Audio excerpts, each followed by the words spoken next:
You look at what's happened in Gaza, and one of the keys to it was when we took those beautiful, magnificent, we just ordered 22 more of them, updated model. The B-2 bombers are incredible. It went into Iran and it totally decimated the nuclear potential. And when it decimated that, all of a sudden we had peace in the Middle East. Now we may have to take it a step further, or we may not. Maybe we're going to make a deal. You're going to be finding out over the next probably 10 days. Well, that was President Donald Trump speaking at the first meeting for the so-called Gaza Peace Board, where various individuals salivated over the notion of building resorts and hotels in this prime real estate known as Gaza. But for the purposes of this discussion, we're gonna focus on potential war with Iran, because according to Axios reporter and Israeli insider Barak Ravid, the Trump administration is closer to a major war in the Middle East than most Americans realize. Now, before we get to the details, Cenk, are we not realizing how close we are to war with Iran? No, I'm pretty sure we do realize it, at least you and I do. So for the purpose of that board of peace, apparently they're maybe a little bored of peace. So they're like, why don't we try war? And so he's literally doing a campaign speech for war at the board of peace. No, he's talking about buying more B-2 bombers. I mean, it's just absurd. It is, it's amazing. Over the top absurd. But anyway, what I want to tell you about this story is that wait for the Democrats to come in and secretly help Trump go to war. Of course, the uniparty. And then you got to get ready, because we're going to tell you when it looks like we're going to go to war and how and what's going to happen afterwards, because I'm pretty sure about the ramifications and I want to talk to you about that. Yeah. Now, a story broke right before we came on air where Trump is considering doing limited strikes in Iran rather than a lengthy, sustained war. I don't trust anything that comes out of his mouth at this point, because he changes his mind any given hour. So take that with a grain of salt. But here are some other details based on Ravid's reporting. Go ahead, Cenk. Yeah, I have a theory on that before you get into the full details of all the reporting. So the limited strike, so Trump doesn't want to put in ground troops, but there's no way to get regime change without ground troops, and Israel wants a regime change. So they've been trying to trick him into this war. Oh yeah, bring some ships, you never know. Oh yeah, don't worry, you won't need ground troops. But now they're saying, yeah, it's gonna take a long time, weeks, et cetera. Anna's gonna give you the details. Can I ask you something? Can I ask you something? Because I can't get over this. The overwhelming feel I get from our media, from our politicians is, well, that's it. I mean, Trump's got to go through, he's got to do something. But what if he says, you know what? This was a mistake. I'm not going to do any of this. We're bringing back our military assets. We're not going to do a limited strike. We're not going to do anything. Why can't he do that? He absolutely could, and he would probably get a standing ovation back at home for bringing our troops back home. Including from us, by the way. Yes, and so we would give him credit. The right wing would be happy, and the right wing would get to go, his base would get to go, we told you he was anti-war. Oh my God, they'd be so happy. And then on top of that, the cries from the Israelis. Oh, it would, a double win. And that would make him intensely popular. The problem is, I'm not sure there's a single American inside the White House. And here's what I mean by that. So now they've convinced him to apparently to do a limited strike. Why? Because they know he doesn't want to get into, at least he thinks, and he's said in the past, and he's wedded to, I don't want a long extended war in the Middle East, right? But the reality is there is no limited strikes. Once you do a strike, they're gonna strike back, and then you're gonna strike more. So the Israelis inside the White House, which is almost all of them, are whispering in his ear, oh yeah, no, it's okay, let's do a limited strike, it'll be fine. But you have to, and by the way, and this is where your point comes in, and I thought the same exact thing as I was reading the Axios piece. They're like, now of course, if he pulls back and doesn't do as Israel demands, this will be deeply embarrassing and hurt his presidency terribly, right? Wait, will it? Why? It's almost like the media is trying to push him into that war. In fact, you know what? I'm gonna fast forward to graphic 2 here, because Axios is supposed to do straight reporting, no opinion. But Barak Ravid injected some of his opinion in this latest piece of his, and he, by the way, calling it a piece is laughable, a collection of bullet points, if you will. He writes, Trump's military and rhetorical buildups make it hard for him to back down without major concessions from Iran on its nuclear program. Why? Why does it make it hard for him? First of all, Iran is ready and willing to make concessions on nuclear. and only nuclear. The thing is, the Israelis keep moving the goalpost and pretending like this is about, weapons, when in reality, this is about Israelis wanting regime change. So now they're saying, we want Iran to give up their ballistic missiles and be defenseless, knowing that Israel wants to attack them.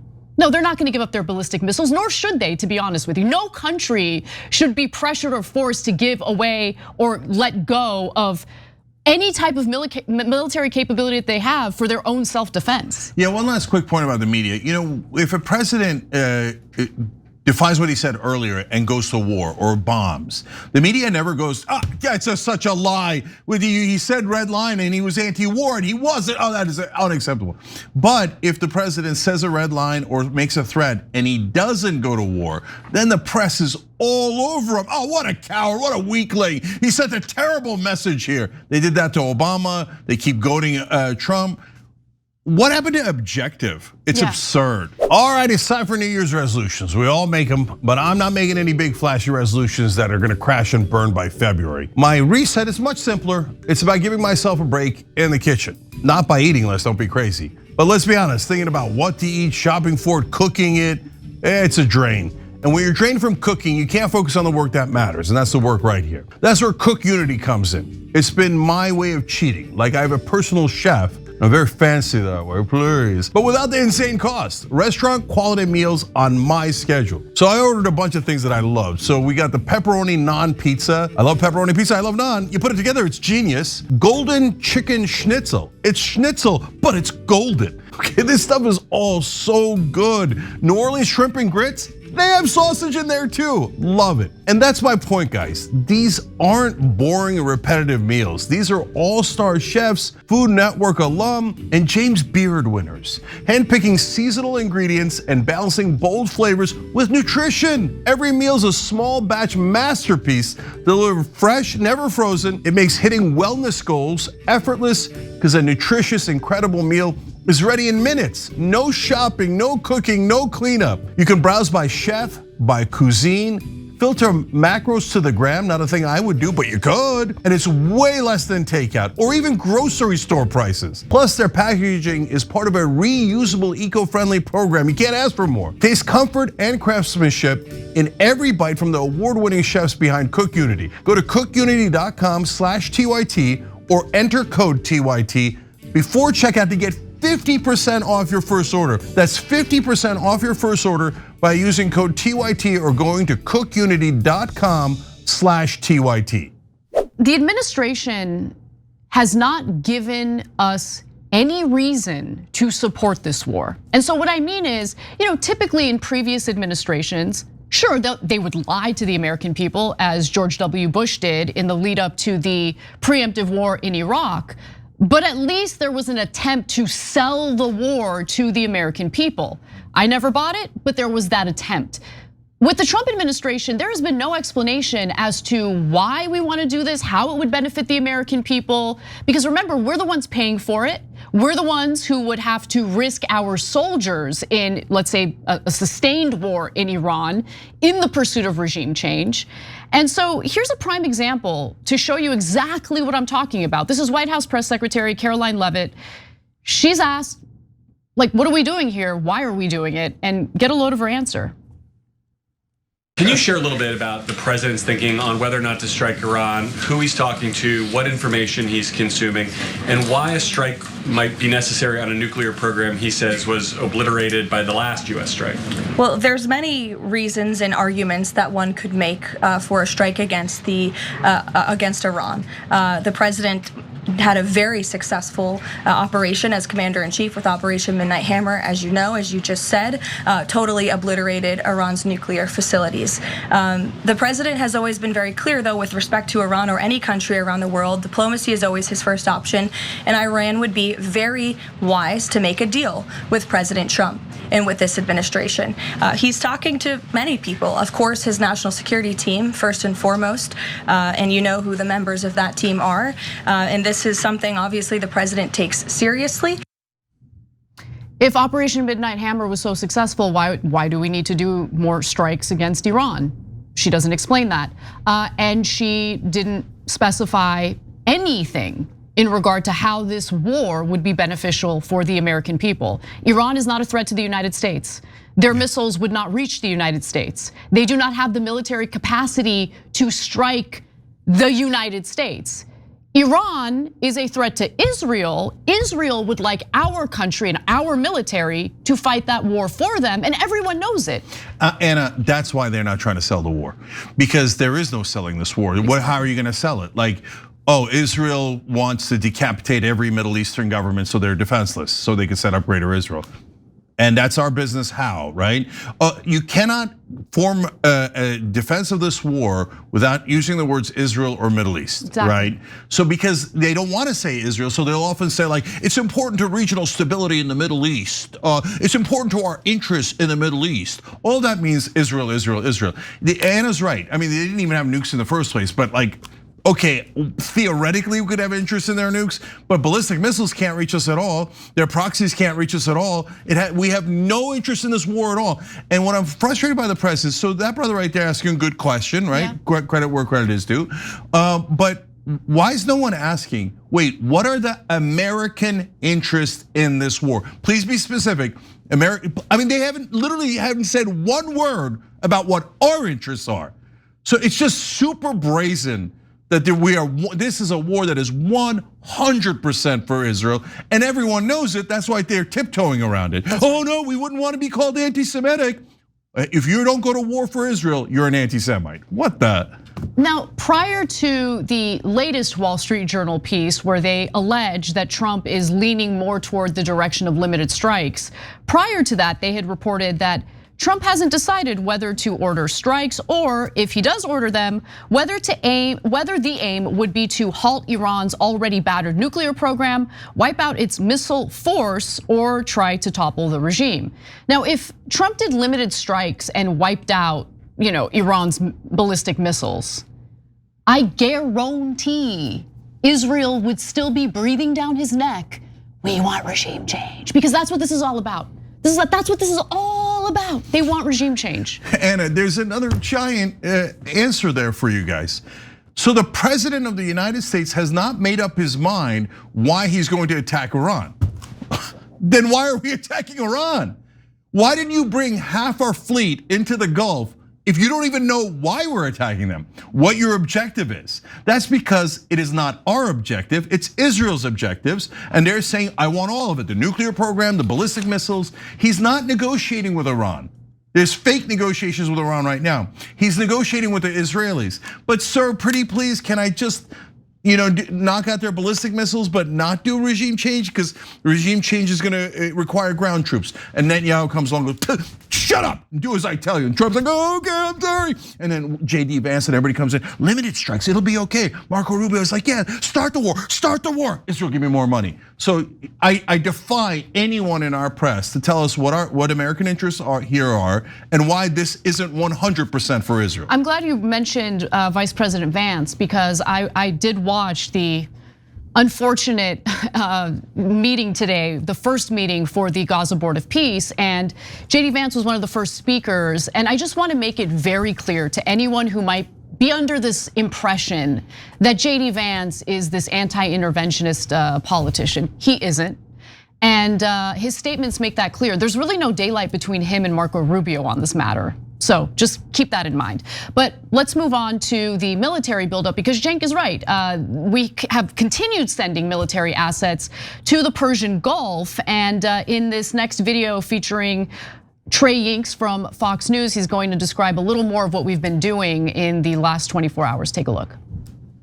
The surge of US military air power to the Middle East is the largest since the 2003 invasion of Iraq.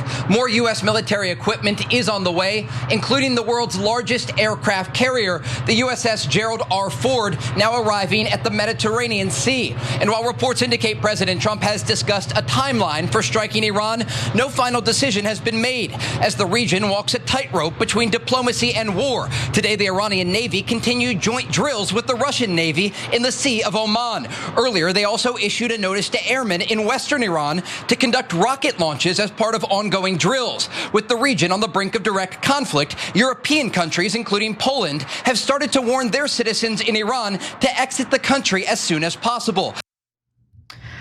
Just want to give Trey Ying some credit because he might be the only decent reporter over at Fox News. He's like a star among those wannabe reporters. But nonetheless, just to add a little more detail in regard to what we have sent over to the region, according to the Wall Street Journal, over the past few days, the US has continued to move cutting edge F-35 and F-22 jet fighters toward the Middle East. A second aircraft carrier loaded with attack and electronic warfare planes is on the way.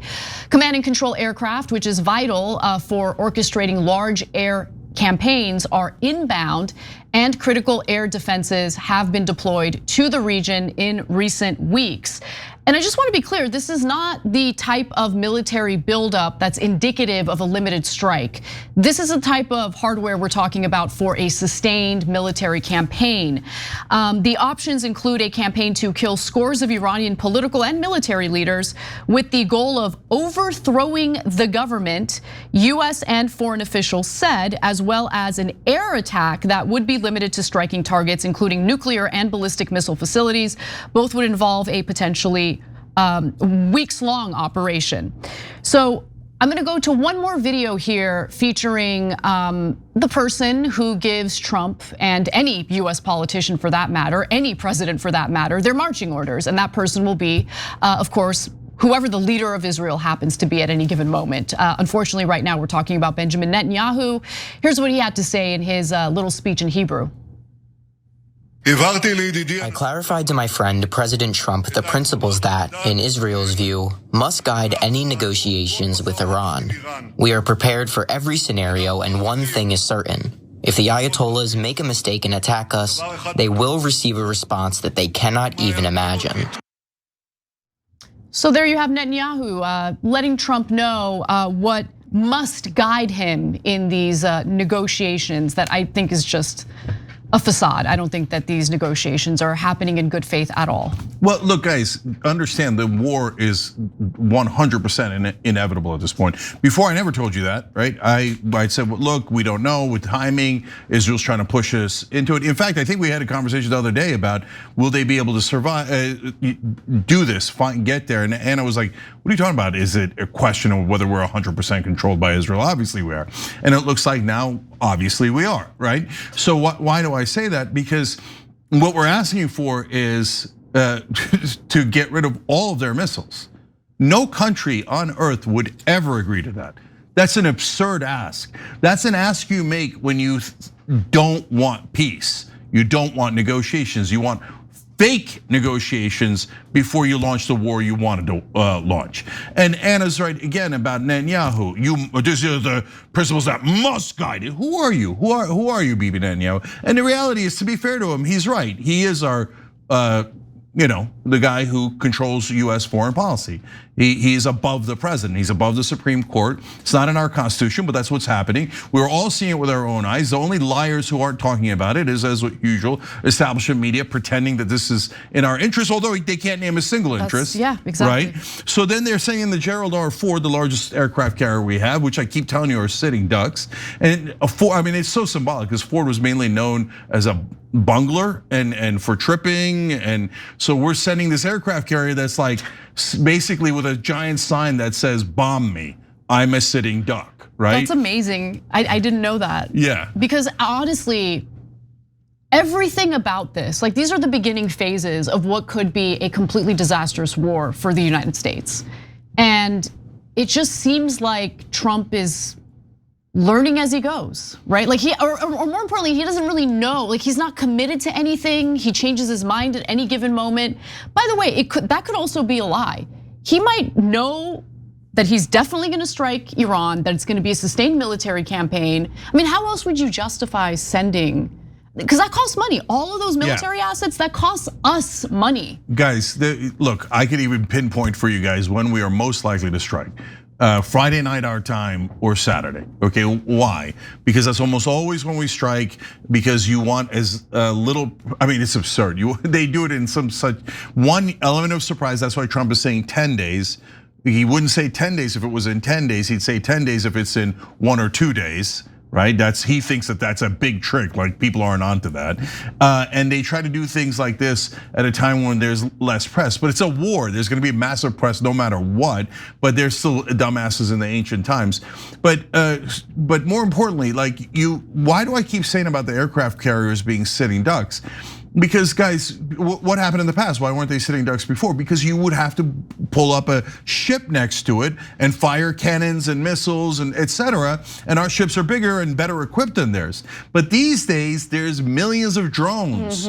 So you just launch as many drones as you can, and you just get them to attack the ship, go into critical pipes, etc. Blow up places that they know are vulnerable in a ship. So in the modern era, this is stupid, incredibly risky to do this. Yeah, we could lose so many guys over there. And by the way, the Russians are there now helping the Iranians, and the Chinese gave the Iranians weapons. I mean, we talked about World War III, and Trump's big thing was, I'm anti-war, and Biden is gonna get us into World War III with Russia and Ukraine. And here he is, the Russians are right there and the Chinese, yeah, let's blunder in. And Anna, to your point, look, he might know when he's going to attack. But to this day, based on all the reporting, he doesn't know why he's going to attack. 100%, yes. If I was sending half the US fleet into the Gulf, I would know exactly why I'm sending them. Yeah. And exactly what we're trying to accomplish, and I would have very long meetings about how to accomplish that. Instead, the president is still saying, and the press is accepting, we're gonna go in Iran because that's not a thing, man. Yeah. Finally, don't forget who did this to you. And hey, Israelis, I'm doing you a favor, right? Why am I doing you a favor? Because you say this war is gonna be great for America. It's in our interest. You're helping America and the West by making us start this war. Great, I'm giving you credit. So when this is so helpful to America, I'll be forced to come back on air and say, the Israelis helped us so much with this war. Thank God we went into this war as the Israelis commanded us. Look at all the benefits we got. But my guess is it will not go that way. And remember, not just the Israelis, but all the sellout politicians and all the sellout media who led you into this war, just like they did with Iraq, all for Israel. And it really is a bipartisan effort. Anyone who thinks Democrats would be better on this issue have another thing coming. Every time you ring the bell below, an angel gets his wings. Totally not true, but it does keep you updated on our live shows.